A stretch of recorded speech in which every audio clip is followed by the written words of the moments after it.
eating an egg.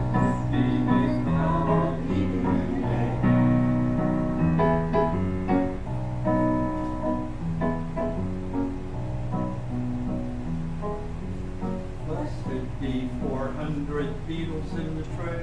Be 400 beetles in the tray. Blessed be 400 beetles in 2 trays. Be 400 beetles in 2 trays. Blessed be the worms that chickens will eat. Be the worms that chickens will eat.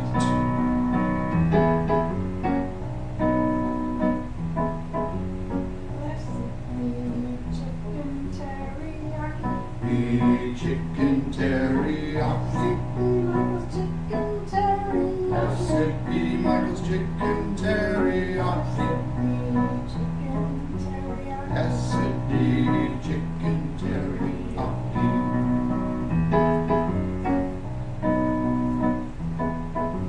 Blessed be the trash bag that wasn't Big Bob. Blessed be the trash bag that wasn't Big Bob. Blessed be the trash bag at night that wasn't Big Bob. Be the Blessed be Bob. Bob. Blessed be what? Bob. Bob? Sure. I just couldn't understand the words. Something about a trash bag not picked up.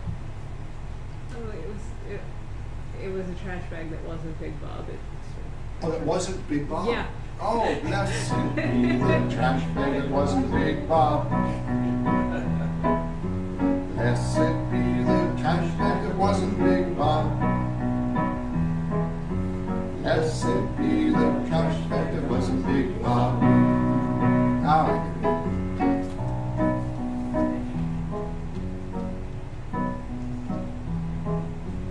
Blessed be the check from T.H. Be the check from T.H. Blessed be the check from T.H. Be the check from T.H. Blessed be the check from T.H. Be the check from T.H.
some way in the spirit of Bob Newhart that it would just stop.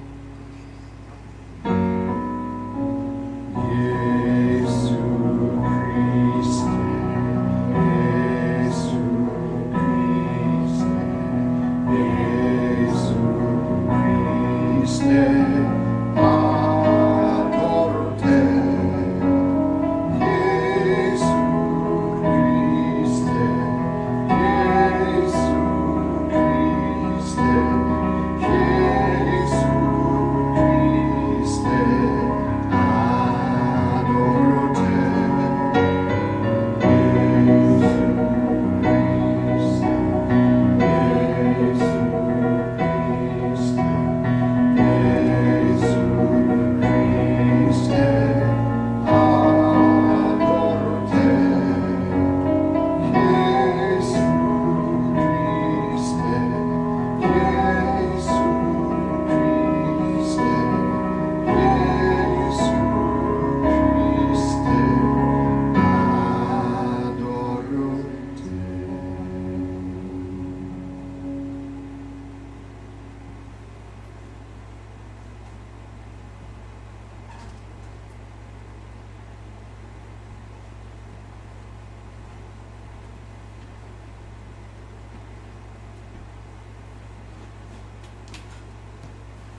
direction is that?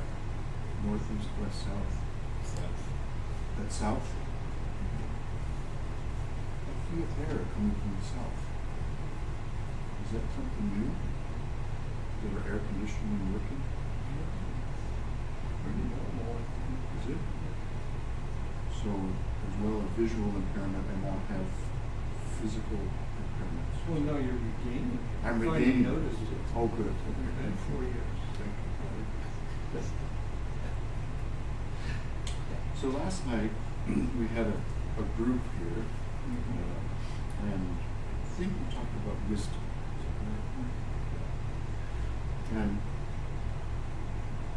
what I got from it was that none of us is really wise.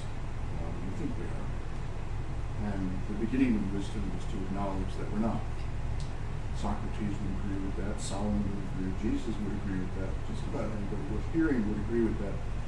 And that if we want to gain wisdom, first step is to acknowledge we're not. Fair enough.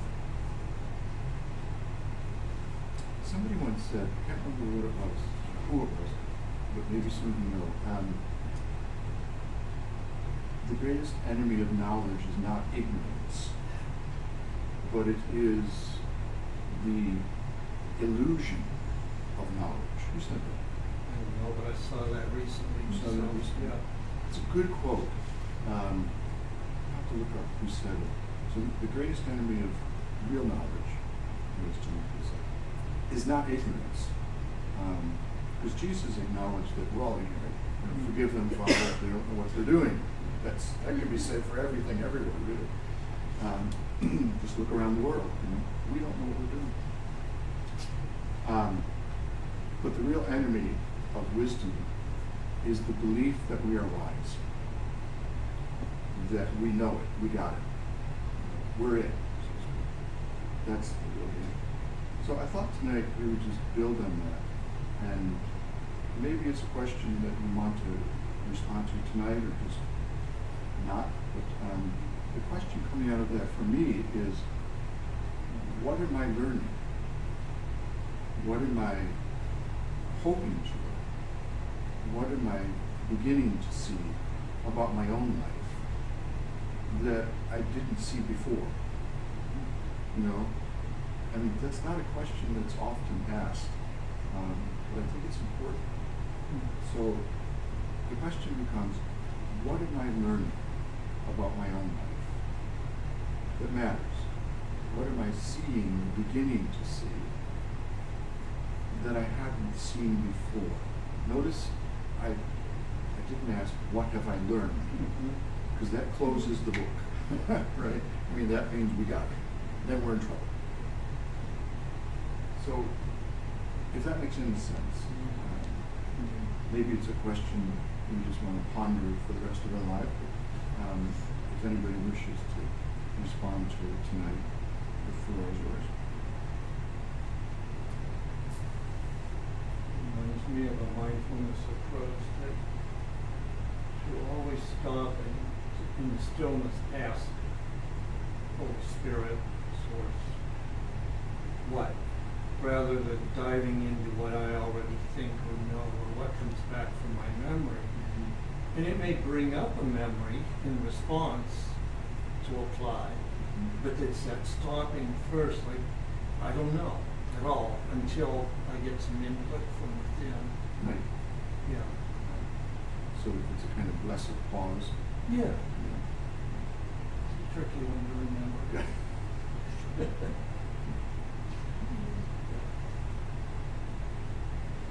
What was the question?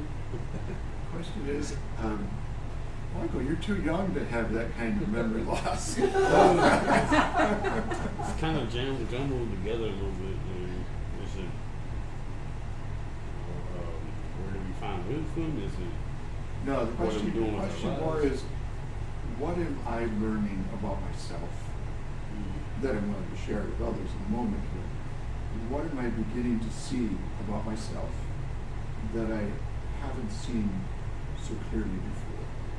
You know, it's like, I know there's this, in this, I guess human nature loves the new. right? Something new. And that's understandable. It'd be a boring life if, everything was the same all the time forever, right? But one of the things I think our nature does respond to, that's perfect, wonderful, good, is the new that I'm learning. But not so much about others, but about myself. What is the new I'm learning about myself? What am I seeing about myself that I hadn't seen before? Does that make sense? It does. I'm still on the fact, like, I've seen it before and I know it's true, but, my life is not my life. Yeah. It's not already handed over to God, so it's not mine. Yeah. Jesus died on the cross and he says to pick up your cross, to take your life away, and live and follow me. So our life is really, from what I've learned, it's not mine. Right. The beginning of wisdom is the fear of the Lord, fear of God. Cool. That's still me. I'm a high believer in preordained, like predestined. Right. All the prophecies in the book are proven that predestined is a true thing. Right. So I think it's just that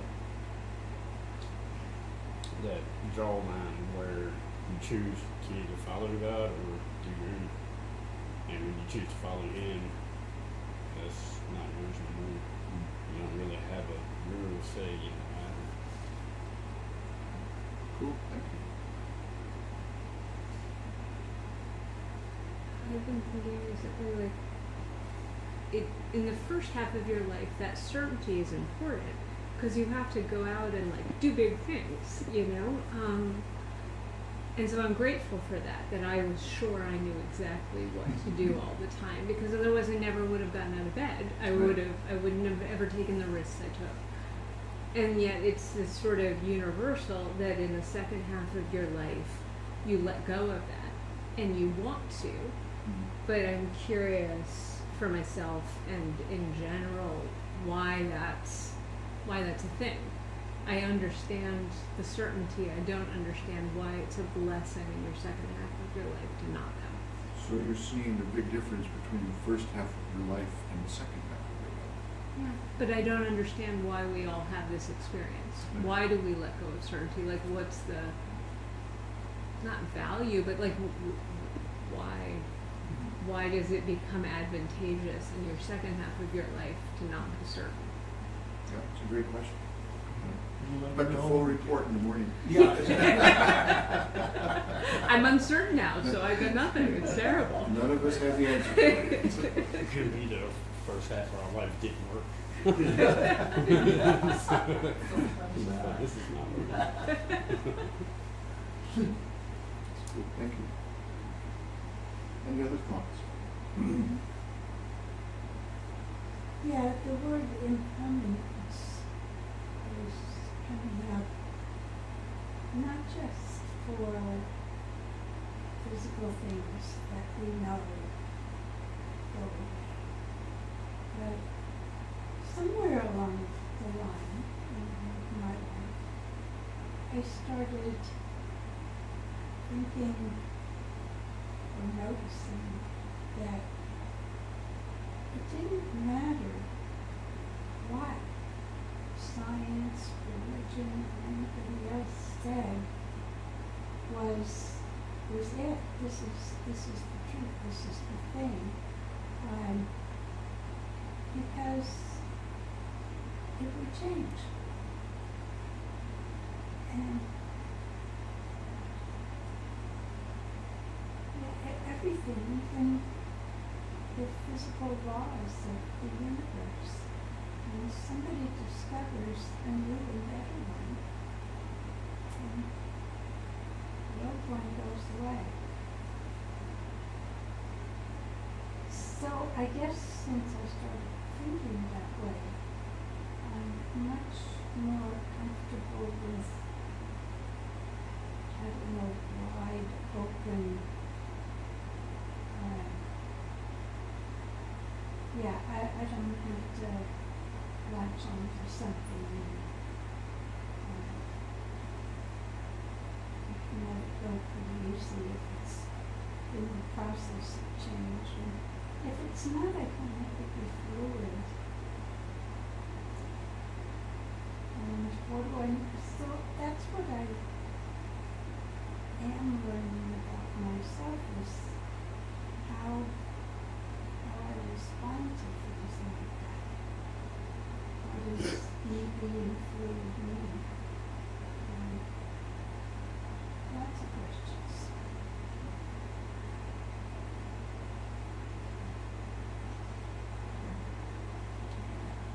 You know, the book of Job's coming up for me. Sorry, I couldn't hear. The book of Job. You know, God and the devil had a conversation. The devil was asking, let me test him.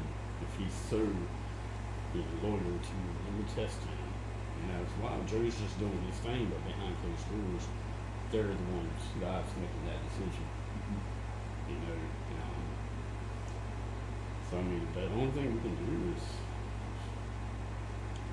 try to live for him. Mm. Because our lives are just mediocre. You know, we're just a grain of sand on the beach. I like the beach. Yeah, it's pretty sometimes. So I guess for myself, I would say, because I also am in the second half of my life, possibly even the third quarter of my life, the last quarter, I think for me, I'm learning and beginning to see one thing in particular that is kind of gentle surprise to me. I never have paid much attention to my own body, which I didn't need to, for the first 70 years of my life. But now every day I'm having to check into it. And at times I feel like I can actually feel my blood pressure when it's, or when it's, I'm not sure about that. I don't know. So that's why I asked Tim to check it from time to time. But it's a kind of listening that I've never done before, which is kind of cool. I hope I get to do it a while longer. And it feels urgent. It feels really urgent. Like as I go throughout my day, whatever it is that I'm encountering, I'm aware of how my body is responding, which is for me very weird and very good. So it's a kind of listening that I've not done before, but it affects everything. Every email I send, my body's responding to it. Every phone conversation, every encounter, my body is talking. And I didn't know I had a body. It's kind of weird. It's really cool. It's pretty cool. So every night before I go to bed, I've got to do a certain physical ritual, stretching, otherwise I get terrible cramps in the neck. So I'm doing the Jean-Claude Van Damme stretch on the floor. You know what I'm talking about, right? Between two chairs. Yeah. I mean, not exactly. In my mind. Yeah. And every morning before I get out of bed, I've got to do the toe stretches so the calves are stretched. Otherwise, the legs will cramp up. And I can't say that I like doing that, but it's good. So it feels like I'm learning to be more gentle and kind with my own body. And that's a good thing. I've entered kindergarten. That's good. We'll close with this.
fallen, and the moon shines softly. Gentle light, you guide us, faithful friend. You love us when the night is fallen, and the moon shines softly. Gentle light, you guide us, faithful friend. You love us when the night is fallen, and the moon shines softly. Gentle light, you guide us, faithful friend. You love us when the night is fallen, and the moon shines softly. Gentle light, you guide us, faithful friend. You love us. At the close of this day, a prayer of thanksgiving for your great love for each one of us, for this entire world, such as it is. Help us to be helpful and not harmful as we live the shortness of our life. May it be so.